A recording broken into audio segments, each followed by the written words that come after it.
Tai Tomai, tai vat galima taip ir taip padaryti, pakeisti. Sakau, nu jau beveik dar negalima, dar reikia palaukti. Ir beveik visus klausimus taip pat sakiau, kad išeina, kad ne, bet beveik išeina, kad ne. Bet šiandien jau galima tą padaryti. Kartais jį duoda gerų minčių, o kartais jį reikia labai gerai sudrausminti. Ar realus scenarius, kur vyksta ne Epsteino failai, o ChatGPT failai, kur nulykina visų žmonių visas paslaptis, kai ten susirašė? Viskas gali būti paviešinta, jeigu tai turi prieigą prie interneto. Kiek man dar duodi metų kaip verslo fotografai? Kiek norėsi. Litexpo Taip. AI'us konferencija 5000, Tomai atsiūs nuotrauką. Taip. Tu atsiūsi savo tikrą nuotrauką ar generuotą? Atsiųsiu savo tikrą nuotrauką. Kartais jaučiu apsišaukėlio sindromą, kad čia iš tikrųjų nieko tokio nėra paprasčiausiai ir kad ko čia atsibūsiu kitoj realybėj. Kaip dar mus dirbtinis intelektas nustebins? Sveikas, Tomai. Labas. Ačiū, kad atvykai, kad skiri laiko. Tai kaip tau sekasi, kuo gyveni šiuo metu? Aš visą laiką esu prie kompo arba ant scenos paskutiniu metu, tai kažkaip taip tenka suktis. Galvoju apie darbus, apie projektus ir karts nuo karto būna akimirkų, kur padarau kažką dėl savęs. Kažką kūrybiško, keisto, wild. Gal biškai plačiau apie tave, mes kalbėsim šitoj laidoje apie dirbtinį intelektą, bet tu pats esi ir medijų žmogus, ir kūrybininkas, ir verslininkas, tai trumpo tokį intro apie save tiesiog susipažinimui. Nes kas tave mato LinkedIn'e ir visur kitur, tai žino tiesiog, jo, čia šitas bičias, kuris AI pagavo laiku ir labai labai gerai varo, bet, biškai daugiau apie tave. Tai iš principo jie ir yra teisūs. Tai mano backgroundas yra toks, kad aš baigiau mokslus susijusius su interaktyviu dizainu, tai yra ta pati visa medija, yra bazė programų, montažo, animacijos, ir panašių dalykų, ten, pavyzdžiui, Photoshopas, ir esu pradirbęs gan ilgą laiką būtent šitoje srityje ir dabar, kai atėjo tas AI'us, tai tiesiog gavosi, kad ant tos bazės mes galime padaryti kur kas daugiau, kai yra dar kažkokia, kažkoks padažas dirbtinio intelekto, kai mes galim prikreatyvinti, ką tik tai norim. Ir šiuo metu tiesiog taip gavosi, kad susikoncentravau būtent šitoje veikloje, o dar iki tol, tai yra tarp darbo medijoje, tai yra gaminant paprastas reklamas ir tarp šiandien dar buvo etapas dėstymų, mokymų, tai apie 4 metus praleidau kasdien po 4 ar 6, kartais ir daugiau valandų šnekėdamas online, apmokydamas tų pačių programų. Galbūt tai užsitvirtino visai gerai atminti, ta pati informacija dar užsitvirtino dar labiau ir tai padėjo dabar laisvai kurti. Tai tu mokėjai kitų programų, dar ne prieš dirbtinį intelektą, žodžiu. Taip, žinoma. Video montavimo efektų, ne visų dalykų. Taip, absoliučiai. After Effects, Premieras, Photoshopas, Corelis tas pats. Ne iliustratorius, bet Corelis. Taip, juokitės. Kam juokinga juokitės, jo, kas supranta šitus dalykus, Corel ir iliustratorių skirtumus. Ir tu esi pirmasis, manau, Lietuvoje, kuris taip stipriai iššovė su dirbtiniu intelektu. Nes, pavyzdžiui, iš savo pusės pasakysiu, tarkim, tu kažką įkeli, papostinai kokį nors sugeneruotą naują video, ypač tie tavo pirmieji pristatymai buvo, kur tu lyginai skirtingus įrankius. Labai įdomu, labai iškabino kokybiškai ir pats įdomiai nupasakai, pristatėjai, paskui visi tie kiti tavo panaudojimai labai tokie tikroviški ir tada, jeigu man išmeta kokio kito žmogaus, galbūt irgi iš mūsų kokio buvusio bendramokslio, toks pažiūriu, stengiasi vaikinukas, bet neįdomu, žinai. Tai, tu realiai visą tą savo AI'us dėmesio į save kažkaip sugebėjai susitraukti. Čia tau taip specialiai, tau taip susiklostė, kaip čia viskas? Na, iš tikrųjų nedrįsčiau taip sakyti, kad buvau tas pirmasis, kur čia kažką pradėjo. Tiesiog labai ilgą laiką tai kaupėsi manyje, kad norėjau kažką daryti, kurti ir buvo labai didelis blokas. Aš be galo ilgai svarsčiau, ar kelti ar nekelti tos pirmus video, o ką kiti pagalvos, kaip kas, ir buvo labai sunku tai iškelti. Bet kai tas barjeras buvo perliptas, viskas pasidarė kur kas paprasčiau, kur kas lengviau ir pastebėjau, kad galiu daryti turinį, kuris man iš principo pačiam patinka. O tai, kad ten nukreipta, kaip sakai, į save ar kažkaip, tai daugumoj atveju tai kilo dėl kitokių priežasčių, kad tiesiog sunku yra surasti kažkokį žmogų, su kuriuo galima daryti kažkokius bajerius.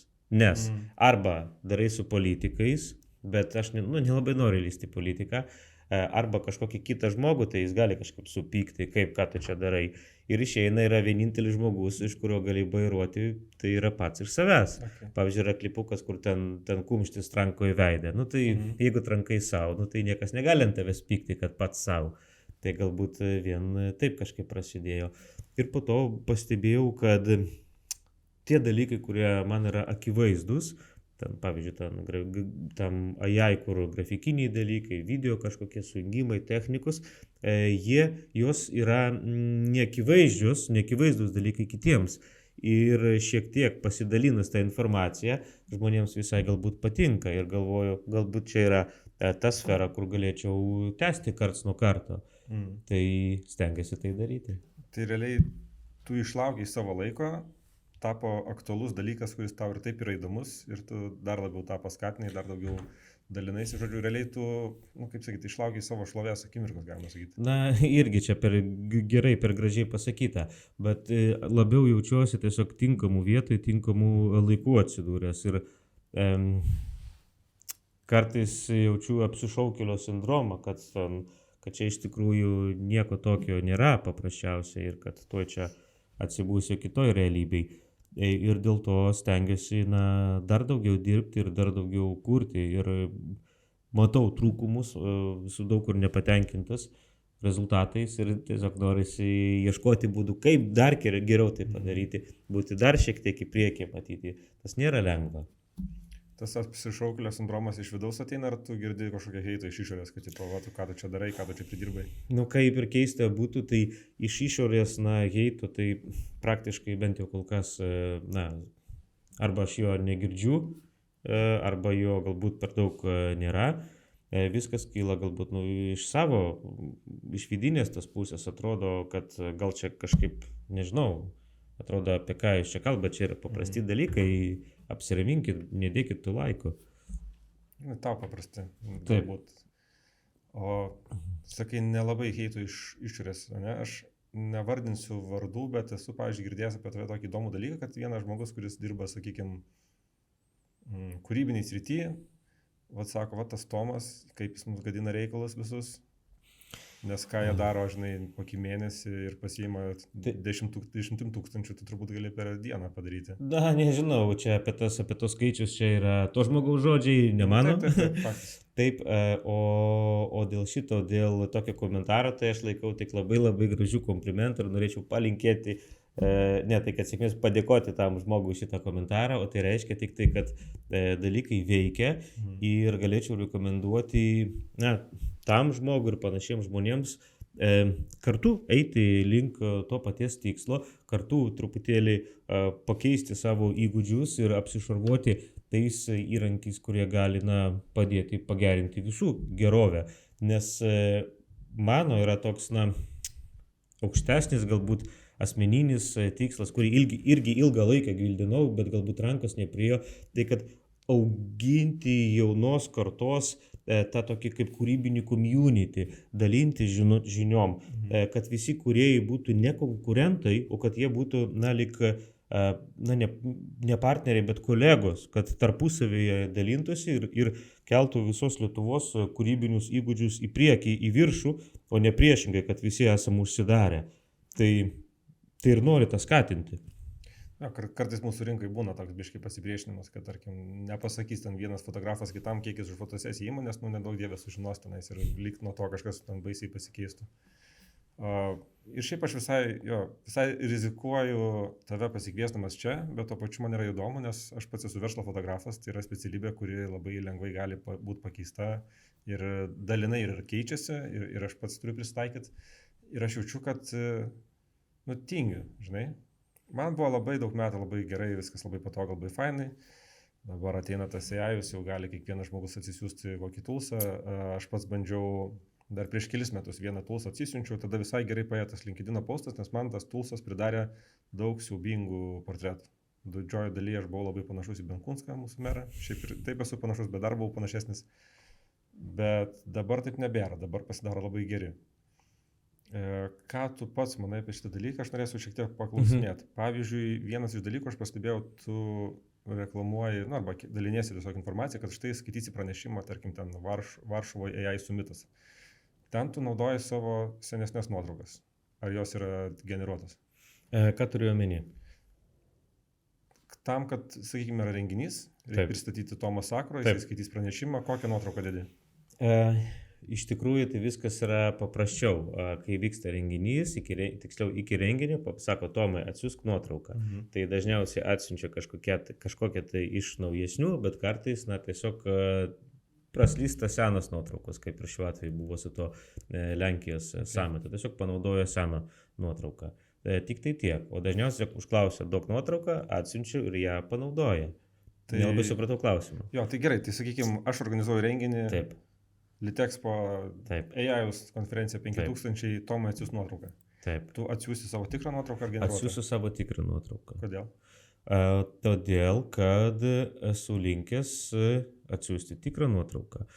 Tam, kad ją generuoju, aš supratau dabar kryptį, tam, kad atsiųsčiau savo, pavyzdžiui, AI generuotą, tai tam turėtų būti pagrindas. Koks pagrindas? Jeigu man, pavyzdžiui, aš naudoju savo netikrą, tai yra AI generuotą nuotrauką apdirbtą, tai savo prezentacijos pabaigoj, kur aš ten rodau PIS ir ant kosmoso fone, kad esu kosmose. Todėl, kad buvo paprasčiau, greičiau padaryti tokią.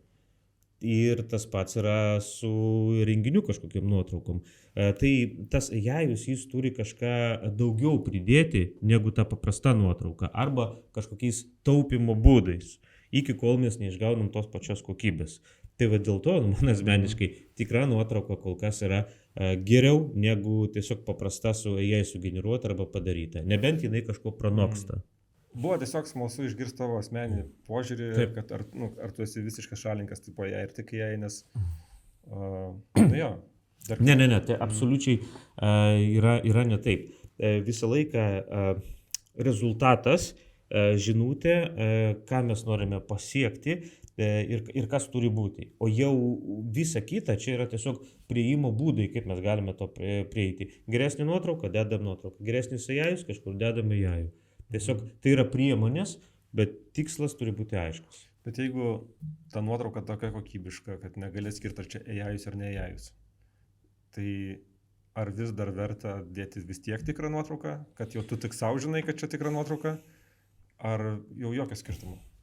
Tai priklauso, kiek mes ten ką pakeičiam. Pavyzdžiui, esu įdėjęs į socmedijas vieną nuotrauką iš renginio, kur mano tikra nuotrauka buvo apdirbta dirbtinio intelekto pagalba, šiek tiek lyg sutvarkyta. Ir labai gerai viskas suėjo. Tai va čia, kur yra ta riba tikra, netikra, čia reikėtų jau galbūt mums patiems nuspręsti. Šiaip iš tikrųjų, jeigu, bet vėlgi, kodėl daryti su AI nuotrauką? Kodėl? Todėl, kad tingisi fotografuotis išeina. Pigiau greičiau. Iš principo taip. Aš manau, kad tai gali būti visai geras ir normalus sprendimas, bet tik tuo atveju, kai tas žmogus iš tikrųjų turėtų galimybę pasidaryti tą nuotrauką, kai jis iš tikrųjų atrodo taip, kaip atrodo, o nėra kažkaip tai ten pagražintas, pagerintas arba meluojantis, kad aš čia fotografuojuosi kažkokiai prabangioje mašinoje, nors iš tikrųjų iš tolo manęs neprileisti prie tokios mašinos, tai yra blogai. Bet jeigu mes turime, nežinau, fotostudiją ar ten kažkokie namus būtą, kur būtume padarę tą nuotrauką, tai, nežinau, jeigu atskirti neįmanoma, tai tada kame skirtumas? Ką tu prognozuoji mano srities žmonėm? Aš savo aplinkoje turiu vieną žmogų, kuris jau keičia specializaciją, dirba su video, dabar jisai slaugo senelius ir beje džiaugiasi savo sprendimu. Tai žodžiu, kiek man dar duodi metų kaip verslo fotografai? Kiek norėsi, aš esu įsitikinęs, kad visi turės savo vietą ir fotografai darys savo dalykus, tiesiog galbūt šiek tiek reikės prisitaikyti prie šitos naujos specifikos, o kodėlgi ne, galbūt kažkiek tai atkrys, bet kažkokia dalis tikrai liks, tai geras specialistas, ko gero visą laiką bus reikalingas, bet sunku pasakyti, visa tai yra spekulacijos, galima sakyti vieną, o jau rytoj po metų mes juoksimės iš savo prognozių, sakysim, galvojam, dings fotografai, o jų kaip tik dabar daugiau reikia, kaip tik daugiau darbas, nes dažniausiai taip ir būna, mes visą laiką esam užimti, aš nežinau nei vieno etapo, momento ar kažkokio periodo, kur kažkas sakytų, dauguma žmonių, kad mes neturim ką veikti, mes neturim užsiėmimo. Visą laiką mes kuo toliau, tuo labiau mes esam užsiėmę, neturim to laiko, kažkur skubam. Tai žiūrint šitą tendenciją, tai kokia tikimybė, kad po kažkiek to laiko, po 5, po 10 metų, mes sakysim, mes neturim ką veikti. Tai dar jinai yra utopija iš tikrųjų. Nes dabar yra tas pereinamasis laikas, kažkas naujo atsirado. Mums visiems, kaip čia bus, čia vėl sunaikins pasaulį. Ten viską, atims visus darbus. Žmonės kaip gyvena, taip ir gyvens. Visi turės tos darbus. Turės dar daugiau darbų, dar neegzistuojančios profesijos atsiras. Viskas bus gerai. Optimistinis mūsų AI ekspertas, ne? Nu, Čia tau taip robotukai liepia sakyti, ne? Kurie ateina mūsų užkariauti. Šitą iškirpsim. Nesakyk šitą. Ne, iš tikrųjų, bet taip yra. Žmonės visą laiką suras savo vietą. Tiesiog reikia tai matyti. Nematau tame didelės tikriausiai bėdos, bet kaip iš tikrųjų bus, mes matysim, jokios scenarijos negalim atmesti. Bet galbūt tai yra tik tai ženklas, kad mes turėtume aktyviai tame dalyvauti, bent jau domėtis, galbūt kažkokio inputo savo įduoti, kažkaip gal reikštis.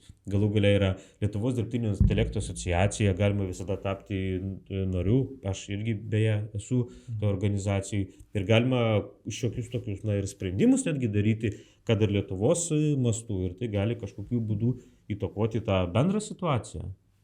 Kiek įrankių maždaug naudoji savo kūrybai, savo kūrybiniam darbė? Nes tu, kai eksperimentuoji, bandai naujus, tai to reiškia, reikia daug visokių prenumeratų, subscriptionų. Pradžiai labai daug visko, buvo visą vėduoklę viską surinkęs. Bet šiuo metu kuo toliau, tuo susiaurinu viską iki tokio bazinio peko, nes visą kitą tiesiog laikiau, po to žiūriu nereikalinga. Tai dabar apsiriboju šiai dienai. Tai nežinau, kada išeis šitas video, bet šiai dienai tai pagrindai yra Nano Banana ir animavimo keletą įrankių. Tai yra Klink, tas pats Veo, Seedensas dabar turėtų išeiti. Na ir žinoma, ten Premieras, After Effects, Photoshopas, tai yra bazė iš principo. O visa kita tai yra karts nuo karto, kažkokie enhanceriai, ten kreatorių, kad pastoviai kažką dar išbandyti kitokius toolsus. Gera turėti kokį vieną multiplatformą visą laiką po ranka. Luma, Dream Machine, irgi visai fainas dalykas. Visai gerai, neidealiai, bet kartais užtenka reframingas, extendinimas. Tai reiškia, kai mes turime horizontalų vaizdą, galime padaryti tokinį formatą arba atvirkščiai praplatinti į šonus. Kiek išleidai per mėnesį iš tiem toolsam visiems? Dabar stengiuosi nežiūrėti. Kažkada buvo apie 500, dabar nežinau. Gal sumažėjo, gal padidėjo. Nes stengiuosi atsisakyti to, ko nereikia, nes tiesiog nesinaudoju.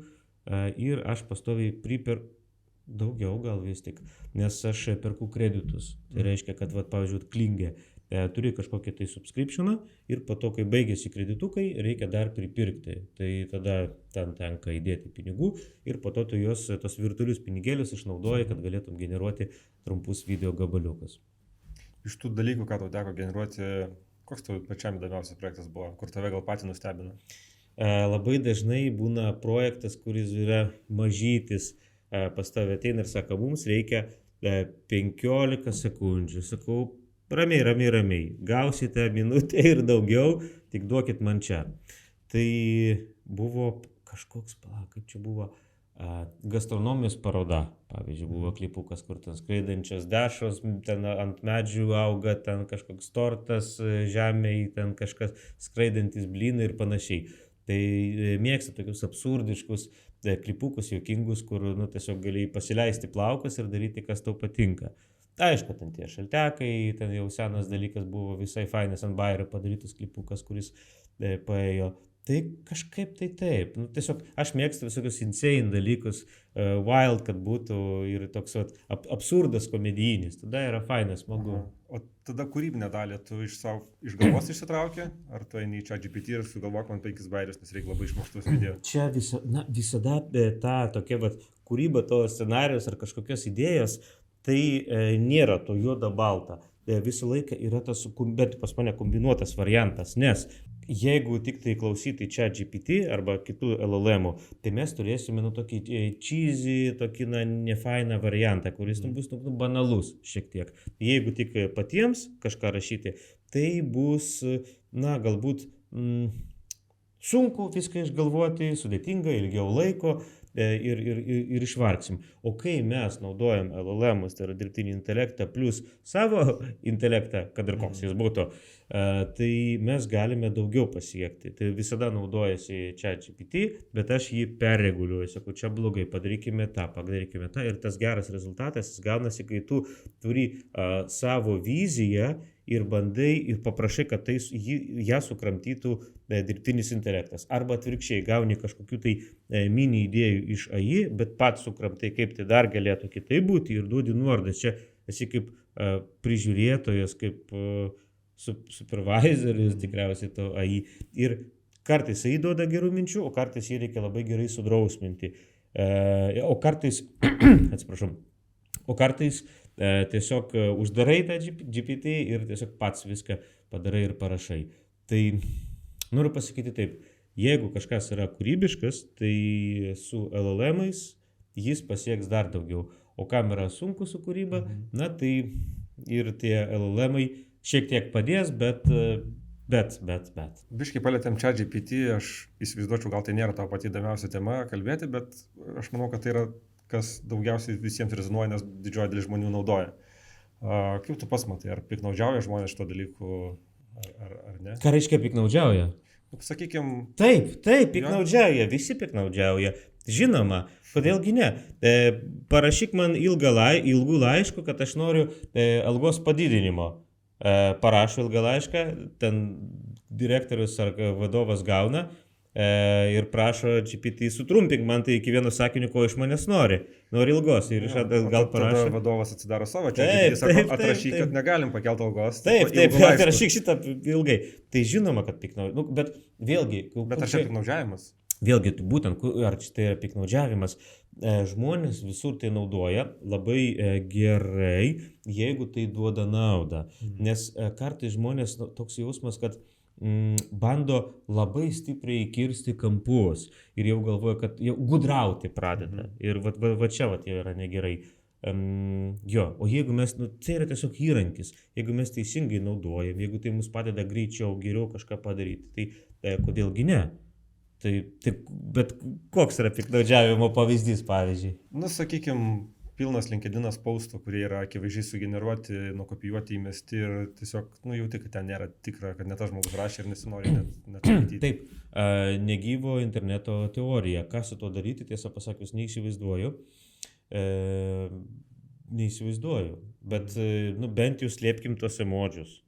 Bent jau slėpkim tos ilgus brūkšnius, kur ten paduoda, tvarkykim, darykim tą zero AI, kad nesijaustų to AI.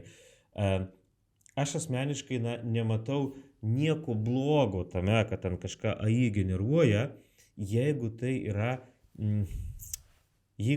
turinys, kurį mes patys kaip žmonės galėtume kurti ir įdėti, bet tokį pat turinį gamina tas AI per mus. Tada tikriausiai tai yra gerai. Kodėl? Todėl, kad jeigu žmogui patiko mano kažkoks turinys ir dabar jis gauna analogišką, tai kodėlgi ne?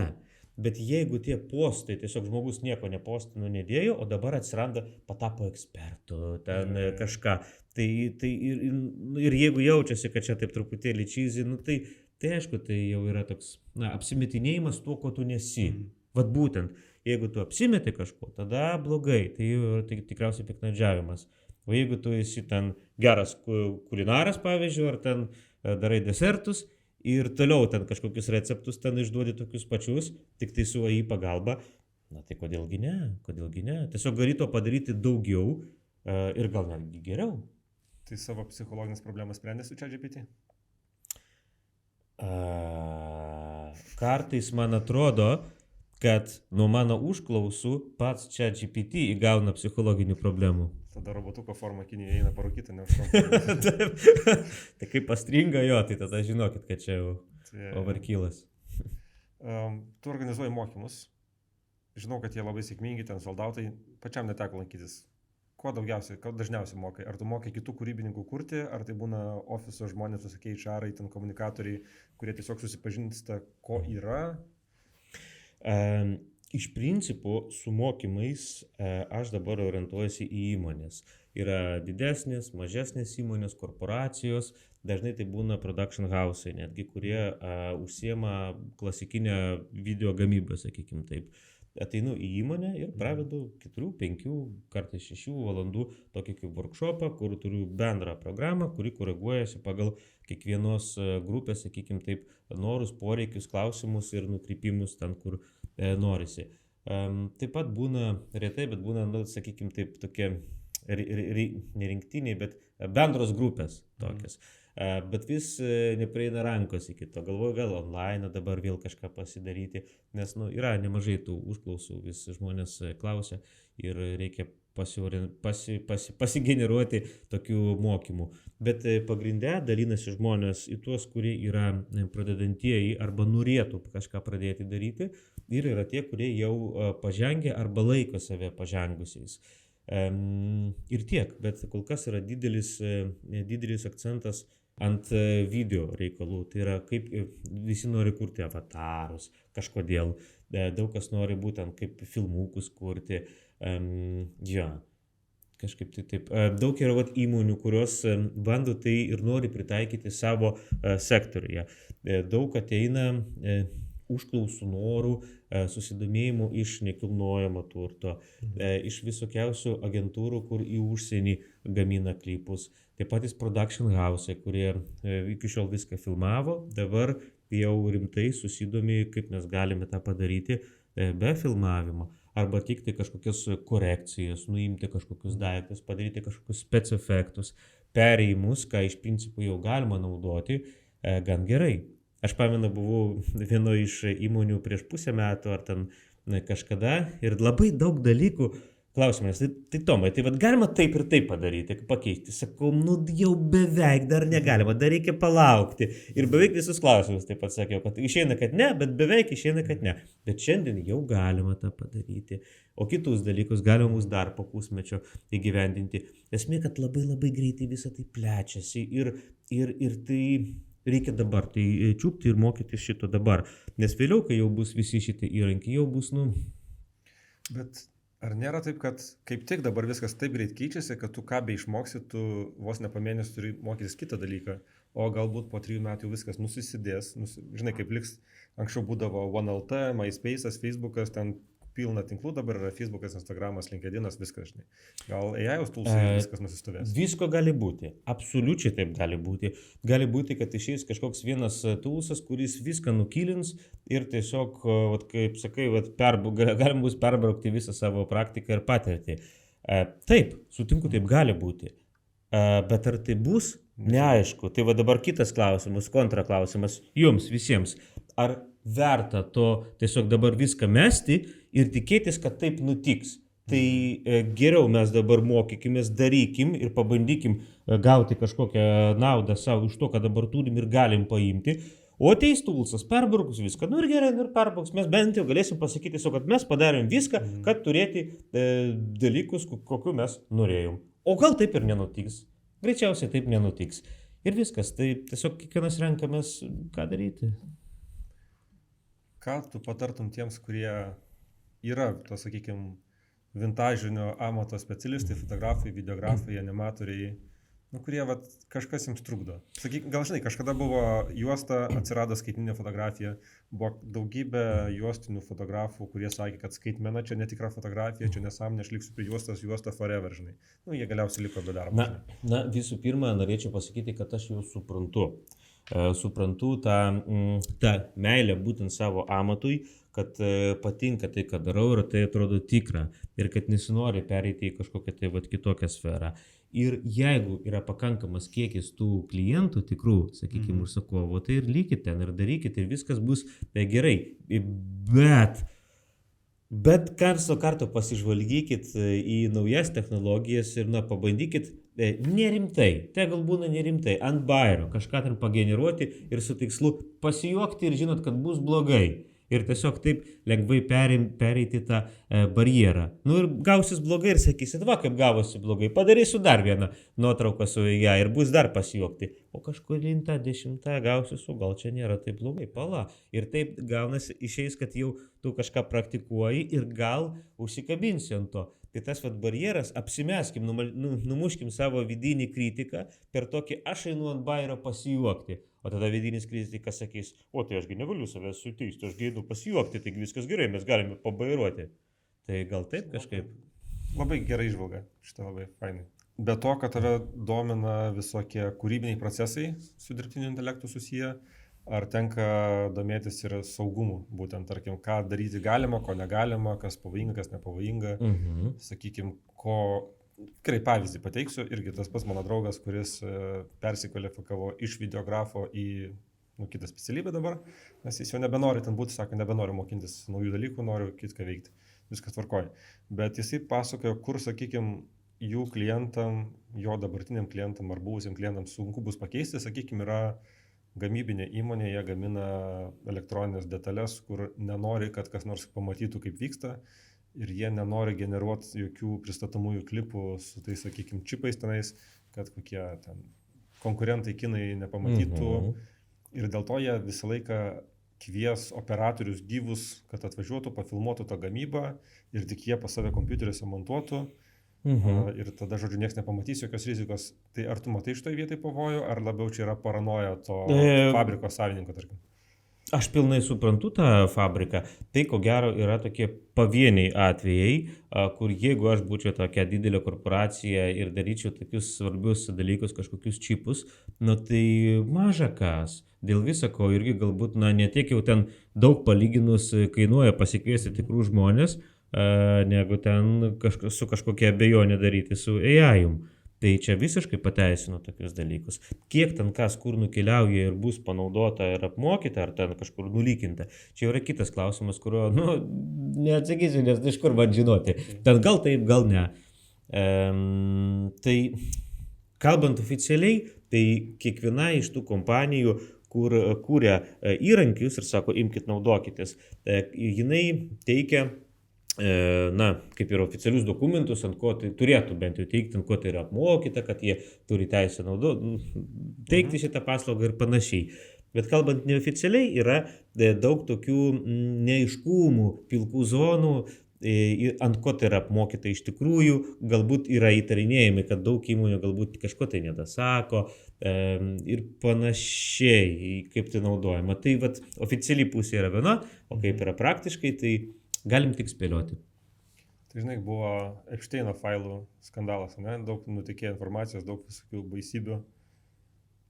Asmeninė nuomonė, aš suprantu, mes nežinom, ar realus scenarius, kur vyksta ne Epsteino failai, o ChatGPT failai, kur nulykina visų žmonių visas paslaptis, kai ten susirašė.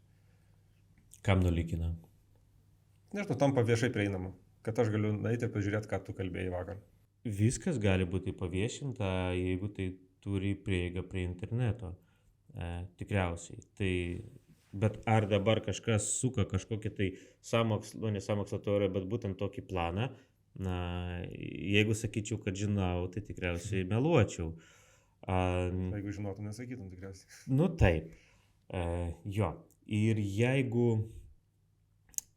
aš nežinau, jeigu aš būčiau valstybės aukštas pareigūnas, tai galbūt visai norėčiau žinoti, kas kur kaip dedasi, arba gauti prieigą prie tam tikrų naudotojų. Pavyzdžiui, čia vėlgi tik spekulacija yra, kai susidomima yra kažkokių tai asmenių, kuris galimai padarė kažkokį nusikaltimą, tai dažnai, kiek man yra žinoma, policija ar kitos įstaigos kreipiasi, tarkim, į kokį Facebook kompaniją, kad jie išduotų leidimą patikrinti, kas pas jį ten vyksta, pavyzdžiui, čatuose. Tikriausiai, man taip atrodo.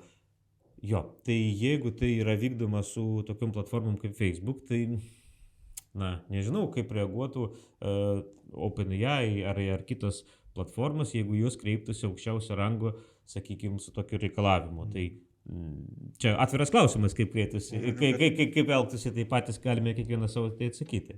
Tai, žodžiu, nepatartum į ChatGPT klausti kaip už kas lavoną. Ant bairio galite paklausti.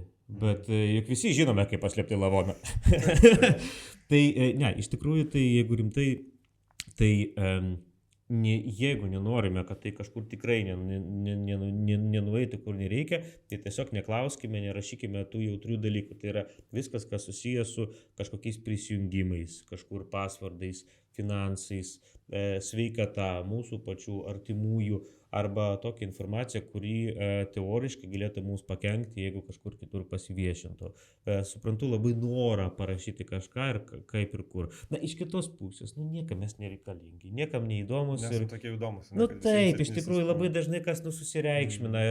Aš žinau, kad aš niekam neįdomus. Kas žiūrės ir žiovaus. Vat ir viskas.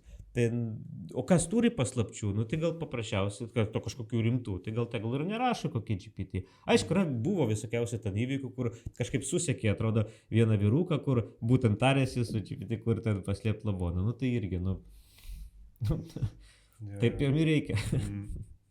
Kas toliau? Sakai, prognozuoti negalim, nes prognozuosi vienaip, o bus kitaip. Tai paprognozuojam. Apie ką būtent?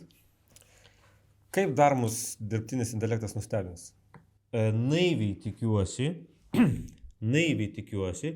kad mes tapsim, šitie žmonės, kur dabar gyvena, kad mes save laikysim dinozaurais. Praktiškai tiesioginė prasme. Palyginus su tais, kurių sąmonė bus pusiau sujungta su AI ir tie žmonės tai laikys normalių dalykų. Įsivaizduokim, kad ir tie patys neurolinkai galėtų būti kaip bridžas tarp mūsų ir AI.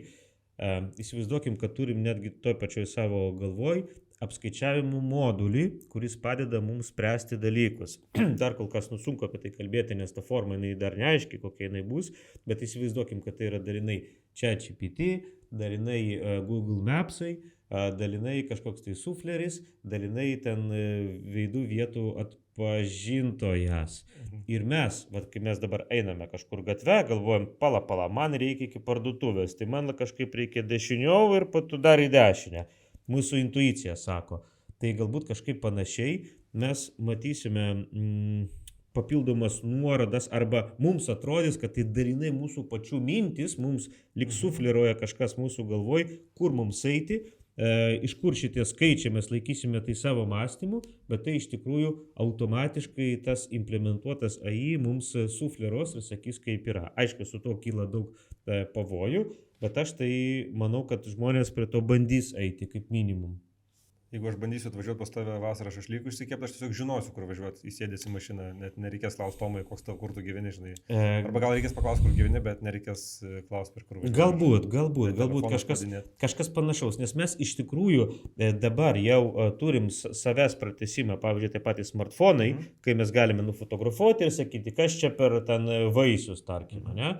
Tai mes turime telefone. Aš kalbu dabar apie telefono išnykimą ir tiesiog atsiradimą tiesiai, tas sujungimas, implementavimas. Turėtum galimybę tokį dalyką įsioperuoti, darytum?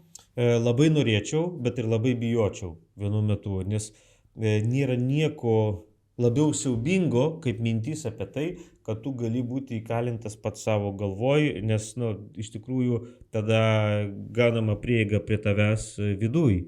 Ir o kas jeigu kažkas ne pagal planą, o kas jeigu tau lieps, tau įjungs kokią kvailą dainą visą laiką tau ten gros, sakykim, tai yra blogai. Bet... Čia yra pats baisiausias dalykas, kuris gali nutikti, nes už tai. Taip, visiškai. Tai kažkas tokio. Va čia vėlgi spekuliatyvu, bet aš noriu tikėti, kad tai bus veiksminga, kad tai nėra kažkoks ten labiau marketinginis ėjimas, dar to netikrinau, bet dabar viena iš kompanijų buvo ant pristatymo įrenginio, kuris, panašu, mums turėtų versti gyvūnų kalbą. Ką jie iš tikrųjų galvoja, vos nedalinai kalbėti su jais.